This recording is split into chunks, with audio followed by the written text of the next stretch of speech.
Hello. Emotional extremes. This past week, I traveled as far emotionally as I have ever traveled, at least in a very short period of time.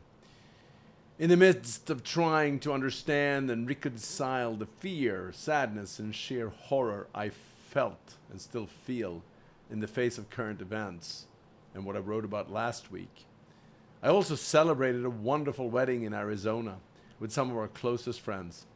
It was a much welcomed distraction, and in some unexpected way, it helped motivate us to celebrate love in the most significant way possible.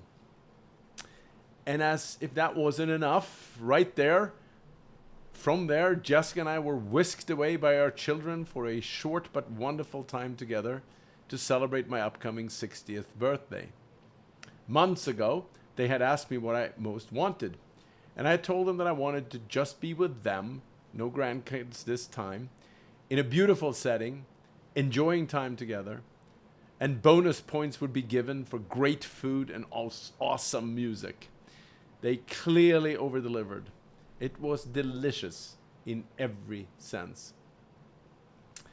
Of course, during these magical celebrations, it was impossible to resist entering discussions about the current state of affairs in the world. And beyond wars and global instability, life didn't hold back, and some new health challenges were presented in our immediate family in Sweden. So, how do we best deal with these emotional extremes?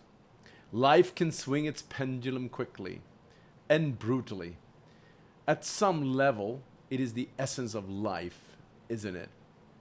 Sunshine and rain, light and darkness, birth and deaths, crying and laughing, hope and fear. We often dream of a life without problems and challenges. But not only is that not possible, but that really wouldn't be all that enviable. As I have written many times before, we all have terminal illnesses. It's called life. None of us come out of this life alive. Everything must come to an end, or at the very least, change. That alone is a helpful frame. It puts valuable pressure on us to make the most of the time we have. But in the rhythms of life, we also find strength in the juxtapositions and contrasts of our emotions. I mean, how good is a meal when you are really, really hungry? Or how comforting isn't a warm embrace by somebody you love when you really feel sad and anxious? Or how sweet isn't the feeling of winning when you might have been losing? Or when you come back from a challenge or you overcame really tough odds. Life is very much a dance on the continuum of extremes.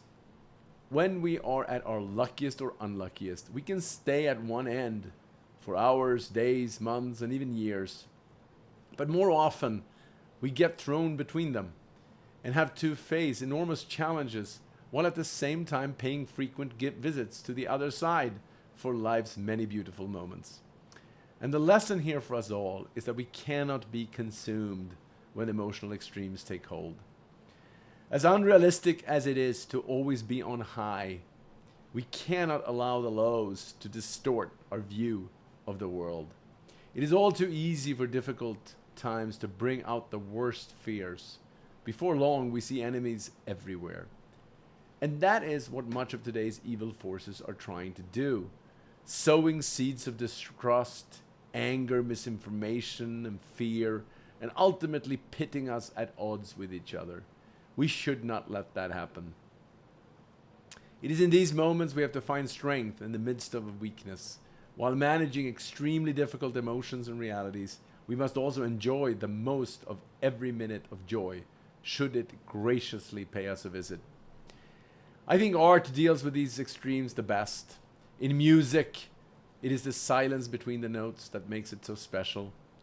And in a great movie, documentary, or drama, we are brought along for journeys across emotional landscapes that in totality resonate deeply with our human experience, which is, of course, why our culture is so affected by them.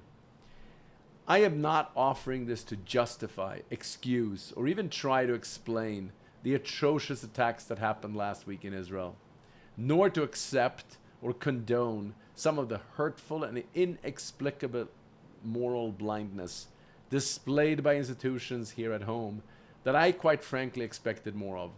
We have a lot of work to do. However, I'm saying this because I was reminded this week of how important it is, precisely in times of challenges, to find strength in what is good in all around us. And the more I look for goodness, even in the darkest moments, the more I find it. We shall never forget that. Since I noticed last week that so many of you did watch and read the many links I provided, I thought I'd add a few this week that are relevant to what I'm trying to convey. First, let me begin with the media. This war has revealed how incredibly biased most of our media and academic institutions are. Barry Weiss's piece, When Misinformation Comes from Inside the House, speaks about it well. It's inconceivable to me that so many global media outlets publish stories fed by terrorists and believing them. This causes a lot of harm, and their lack of corrections and remorse is as deafening as their original headlines. The societal tensions from this war are exacerbated by moral weakness in our institutions. And what is both incredibly hurtful and disappointing, while at the same time somewhat helpful and hopeful, is that the moral confusion here in the West is more visible than in the Middle East. Many Arab nations have condemned the attacks, while media outlets and academic institutions still won't.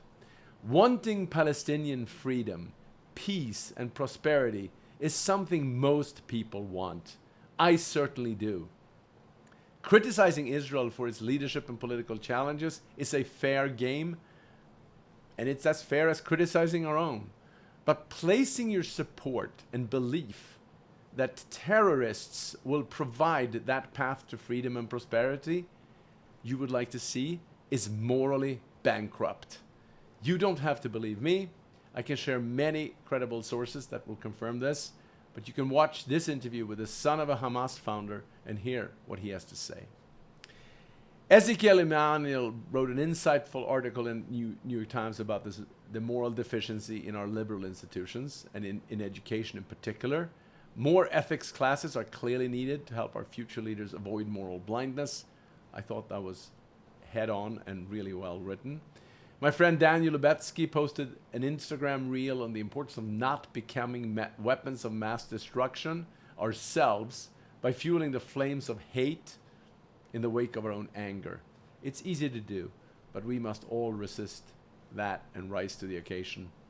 The Global Imams Council issued a statement in support of Israel and denouncing the terrorist attacks, which I thought was hopeful.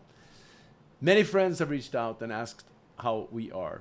I truly appreciate your concern. For those that wonder how it feels, I will share this article by Ilan Benjamin, who so accurately shares why this is the hardest thing many younger Jews have been through. He states it so well. When you killed my family, I forgave you. When you killed my people, I forgave you. But when you killed my idealism, I had no forgiveness left. I post a link to that article. I really recommend it. But I want to end on a tone of hope and what we all need to do. And I can't think of anything better than Arnold Schwarzenegger's powerful video that he posted earlier this year.